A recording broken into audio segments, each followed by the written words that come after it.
Welcome to this week's episode of LoyalTV, where our mission to tell the best Oklahoma stories you've never heard brings us to Southwestern Oklahoma State University in Weatherford. We're going to find out about the contributions their graduates made to the greatest adventure humankind has ever undertaken, the journey to and from the moon. Well, just grew up on a farm. Dad was a sharecropper. We raised cotton and wheat and cattle. Well, early on, I was dreaming about being a pilot and so forth. Of course, you can tell I had to wear glasses and so forth, so that kind of spoiled that deal. So I just attended Southwestern, majored in math and physics. During my years at Southwestern, the space program got started, and we had some students that had gone on to NASA before. Jim Bates, who was kind of the first guy to go to Johnson Space Center from here, saw an ad for a job fair in Oklahoma City. And he went to it, and it turned out it was them hiring engineers for the space program, and they hired him. And he went to Johnson Space Center. And after that, he kept calling up his classmates and the people that were following him at Southwestern saying, you need to apply here, you need to apply here. He would hand carry their resumes to the personnel office. Oh, I was probably sophomore, junior when I started hearing about those kind of things. And of course, that was intriguing. So when I got my degree, I filled out the federal form and so forth and got accepted to Huntsville and Houston. And so I chose Houston. So that's where it looked like the future was going to be. As the numbers of graduates from Southwestern being accepted by NASA began to swell, attention turned to the professor whose department was churning out such high-caliber engineering talent, Dr. J.R. Pratt. Dr. Pratt was a World War I veteran that was kind of hard-nosed and soft-hearted. He knew his students, and he knew that us country kids were coming ill-prepared for college, and especially in the sciences and physics. The stories are he never lectured. What he did was assign them many problems.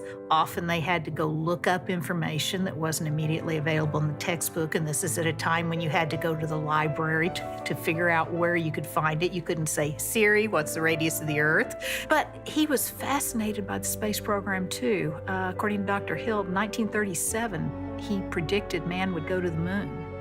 And when that space program came alive, he was just fascinated with it, and he passed that fascination off to his students. One of his students said, you can't take classes from JR and not want to go work for the space program.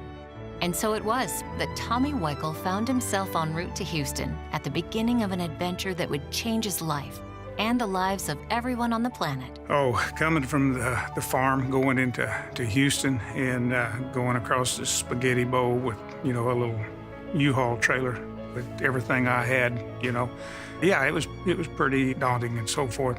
Well, they were just mainly young engineers like we were at the time. Anybody with any experience didn't believe that we could do it anyway. So, they were choosing all of these and expanding rapidly and so forth. So it was kind of a gun-ho kind of an atmosphere. Everybody was committed. And it was an exciting time. Going to the moon was, pretty ambitious. And you can see that, nobody's really done it since. Tommy went on to become a pivotal part of the Gemini and Apollo missions, including the historic Apollo 11 moon landing and the remarkable rescue of the Apollo 13 astronauts after an explosion 205,000 miles from Earth crippled the spacecraft. I was in the control center as the retrofire officer, which was responsible for the return to Earth and re-entry. On 13, we did have a significant problem on the way to the moon, and I was just coming on shift when I overheard, that we have a problem. Okay, we've had a problem here. This is Houston. Say again, please. Houston, we've had a problem. We've had a main beam. So I started paying attention and moving around, trying to get a feel for what was going on. I started working on the thing and didn't really have a clue what to do at the moment because it was still pretty chaotic in there. But I had access to fuel critical and time critical kinds of return to Earth and so forth. And it was pretty obvious very quickly that we weren't going to be able to do a lunar landing. So I was in a survival recovery mode in my thinking pretty quick. As we were losing the oxygen, we was losing the electrical power. So we, going down pretty quickly. All we had left was the lunar module. It was pretty obvious pretty quick. We had to get into the LIM for survival. So I started evaluating where we were at and came up with the plan basically to get back on a free return trajectory. And it was a fairly small maneuver, about 40 feet per second, because we were in a situation where we were not on a free return trajectory to get to the landing site for Apollo 13. But once we got back on that, we at least was coming back to Earth. Of course, we had never used the LIM, the propulsion system, in that situation. So we just assumed that it would work.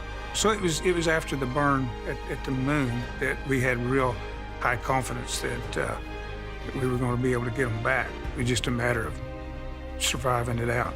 And then once we got back and separated from all that mess and looked at it, we had a normal entry. I mean, it was a gift right at the end. It was relief. It was celebration time. I mean, we felt like we had had a very successful mission, being able to survive what we had gone through.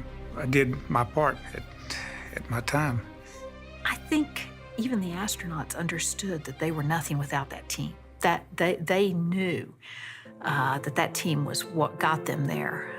They were just the heroes, if you will, but they weren't the real heroes. I sat in elementary school. I watched all those launches. They would roll the TV into the classroom and let us all watch the launches and the splashdowns, and it was fascinating. And now I'm working at a place where I realize a lot of the people that walked these halls before I did helped out with that project. It's amazing. It's a small town Oklahoma. It's a friendly campus. It is a small town feel, and to think that we've been able to have such an influence is marvelous. And by the way, it's a challenge to those of us that are here now to maintain that standard and to make sure, we're not sending people to NASA right now, but we're sending them out into other areas to have an influence in the world. We hope you enjoyed discovering just how big a contribution a small town in Oklahoma made to the history of spaceflight. Who knows what the current students of Weatherford will achieve in the years to come? Join us next week, only on LoyalTV.